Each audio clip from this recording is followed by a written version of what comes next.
দারুণ, মানে প্রথমবারের মতো একটা ডিফারেন্ট লুকে আমরা সিয়ামকে দেখতে পেয়েছি। আপু সিনেমাটা কেমন ছিল? অসাধারণ ছিল, ভালো ছিল, একটু ডিফারেন্ট ছিল এবং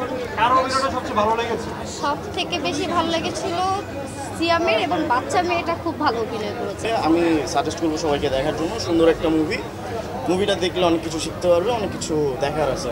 থ্যাংক ইউ। আমার মেয়েও অনেক পছন্দ করেছে, বিশেষ করে শিশু শিল্পী ছিল ময়ূরিতা, সে অসম্ভব সুন্দর করেছে। এরকম মুভি দরকার। বেস্ট অনেক ভালো আনএক্সপেক্টেড, কাহিনীটা একদম মিক্স, ফান, অ্যাকশন, ইমোশন সবকিছু ছিল, খুবই দারুণ। সবাই দেখবেন, অবশ্যই দেখবেন। এক কথায় মানে just it's wow, I can explain how beautiful it is. মানে অনেকদিন পরে গল্প দেখলাম, একটা কাহিনীটা খুব সুন্দর। আসলে ভাইয়া ভালোবাসা, রোম্যান্স, কমেডি, অ্যাকশন, ইমোশন সব কিছু নিয়ে তো একটি সিনেমা।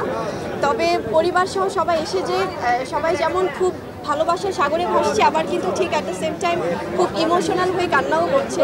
সো আমার মনে হয় একজন শিল্পী হিসেবে এটা আমার কাছে অনেক বড় পাওয়া, কারণ যখন তারা ঠিক তখনই আসলে কাঁদে যখন মানুষ গল্পটার সাথে একদম মিলেমিশে একাকার হয়ে যায়। সো আমার মনে হয় এর থেকে বড় গিফট এবারে ঈদে আর কিছু হতে পারে না।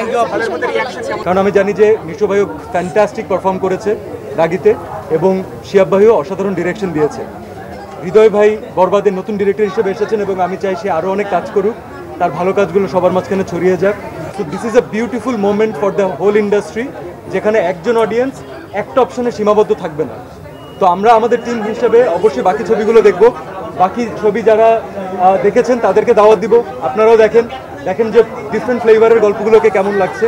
And most importantly family audience, আমরা অনেক grateful to the family audience. ইনশাল্লাহ আগামীকালকে অথবা পরশুদিন আরও ফ্যামিলি অডিয়েন্সকে আমরা যদি দেখতে পারি, তখন আমরা জানতে পারবো যে তাদের অরিজিনালি কেমন লাগছে।